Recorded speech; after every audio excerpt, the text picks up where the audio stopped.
Ciao e benvenuto in questo nuovo video. Oggi ti vado a presentare una docking station. Perché la docking station? Perché chi come me ha il laptop, per esempio, con una sola porta HDMI e ha più di un monitor, sempre come nel mio caso, si trova in una bella difficoltà.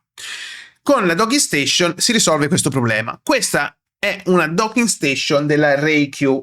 Ora, prima di andarti a far vedere com'è, come funziona e le caratteristiche, mi voglio soffermare un attimo sul box che andiamo a aprire insieme, perché è veramente un box che si presenta veramente in modo carino.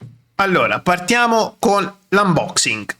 Allora, come dicevo, il cartone, la scatola è veramente fatta bene, molto, il cartone è veramente di qualità. Allora, qui va bene, ci sono le caratteristiche che poi andremo a vedere dopo. Qui abbiamo il manuale di installazione che, vabbè, è molto semplice, eccolo qui, tutto bellino. Qua trovi tutte le informazioni, è scritto sia in inglese che ovviamente in cinese. Poi la confezione, ed eccolo qua, primo e secondo. Cioè, notate la cura dei dettagli, perché i dettagli fanno la differenza. Allora, prima andiamo a scartare il cavetto, perché è quello più easy. Allora, questo è il cavetto, peraltro c'è anche il velcro. Qui, vedi, si vede il logo dell'azienda, RayQ, e questo è il cavetto USB-C, abbastanza rigido direi. E lo mettiamo qua. Ecco, ora è arrivato questo qua. Io aspettavo questo veramente con ansia. Allora, andiamo a scartarlo e guardiamo. Ed eccola qua, la docking station. Come vedi è piccolissima. Qui abbiamo un display che questo ci serve per, eventualmente se vuoi, far partire le applicazioni. Per esempio, chi fa streaming può far partire Twitch. Chi fa i video, come in questo caso, io posso aprire OBS e poi, impostandolo con il programma, posso switchare tra le varie telecamere o i vari monitor. Questo è solo un esempio, ma posso far partire YouTube, TikTok, Facebook, tutto quello che voglio. Qui abbiamo una porta di rete a 1 gigabit. Qui due porte USB 2.0. Qui abbiamo 3 porte HDMI, abbiamo una porta per le cuffie, se le vogliamo usare, 3 porte USB-C generazione 2 fino a 10 gigabit, quindi insomma molto veloci, e altre 2 porte USB-A di tipo A 2.0. Poi qui abbiamo altre 2 porte con USB-C a 100 watt. In altre parole, ci puoi caricare per esempio il cellulare, per la ricarica del cellulare, quella ultra veloce. E adesso andiamo ad accenderlo. Inserisco il cavetto USB-C qui, come vedi parte. Guarda che figata, tutti i colori. Allora, il display qua che forse non si vede bene per via della luce, comunque aspetta che lo giro. Qui c'è, come vedi, posso fare lo scrolling dei vari display, perché posso avere più di un menu nel display, e adesso vado a collegare i monitor. Quindi collego il primo monitor, collego il secondo monitor, e adesso andiamo a vedere chiaramente il risultato. Ed ecco il risultato. Qui sul monitor di sinistra ho un video in 4K. Di qua ho un altro video in 4K. Quindi funziona, direi, molto bene questa docking station. Soprattutto per me che sono un amante di Call of Duty, qui io posso giocare finalmente a 4K. Allora, come ho detto prima, il display per far partire le applicazioni. Allora, per far questo è veramente semplicissimo.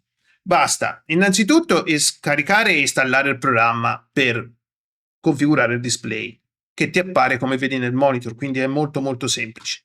Poi qui hai tutti i vari tasti, tra cui anche quelli personalizzabili, quindi non c'è problemi, può far partire qualsiasi cosa. Per esempio l'orologio, che come vedi, ora qui lo vedrai all'incontrario, però è questa piccola iconcina, qua, non so se si vede, no. questa piccola icona.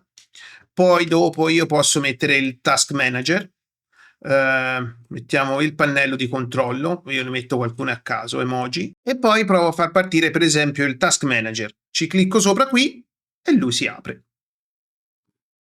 Quindi è veramente una figata. Questo con lo smile che succede? Non lo so, perché probabilmente va configurato.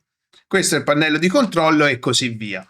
Quindi io, se per chi come me, poi chiaramente c'è tutte le porte, ora la fast charger per il cellulare non ve la posso far vedere perché il cellulare è quello che sto usando adesso per fare la ripresa, quindi chiaramente non ti posso far vedere. Però per tutti quelli che hanno la stessa mia esigenza di collegare per esempio più monitor, questa è veramente una cosa super figa. Inoltre, per chi fa gli streamer o fa appunto i video o i creator, è una cosa, una Doggy Station veramente, veramente utile. Io ringrazio RayQ, che è lo sponsor di questo video, che mi ha inviato la Doggy Station per provarla e appunto consigliarla a tutti quelli che cercano un prodotto a costo ragionevole e con moltissime funzioni. Ah, dimenticavo, perché qui siamo su CrazyNet e chiaramente un posso finire così. Io ho il computer con il wifi e la scheda di rete. Come vi ho detto prima, questa Doggy Station, che adesso stacco per comodità, ha la porta di rete. Io ho già provato, vi devo dire la verità ragazzi, ho già provato. Io ho il computer collegato con il cavo direttamente al router, la scheda wifi eccetera come tutti, però col cavo di rete raggiungo una velocità maggiore. Ora, mi sono detto io, ma visto che la Doggy Station ha anche un'altra scheda di rete, ma se io collego due schede di rete, quindi due cavi al router, e però attenzione, il router lo deve supportare questa funzione, e faccio una porta aggregata, quindi come creo una porta unica a 2 giga, internet mi andrà più veloce? Considerate che io internet a 1 giga e 2, che con una scheda di rete a 1 giga chiaramente non ci arriverò mai, perché il massimo è 1 giga e il massimo però non lo raggiunge ugualmente. Ragazzi, vado a 1 giga e 2. Vado a 1 giga e 2 perché ho collegato queste due schede di rete, una della Doggy Station e una del computer, al router. Ho fatto il binding da Windows delle schede di rete e il mio router supporta l'aggregation e vado a 2 gigabit. Cioè, vado a 2 gigabit, la porta è a 2 gigabit, però la mia connessione internet finalmente arriva a 1 giga e 2. Ragazzi, se volete acquistarlo c'è il link in descrizione. Il supporto è via WhatsApp o via email, dove vi possono spiegare qualsiasi cosa. Per qualsiasi domanda lasciate un commento e dove posso aiutarvi e come al solito vi aiuterò. Grazie per aver guardato questo video e al prossimo.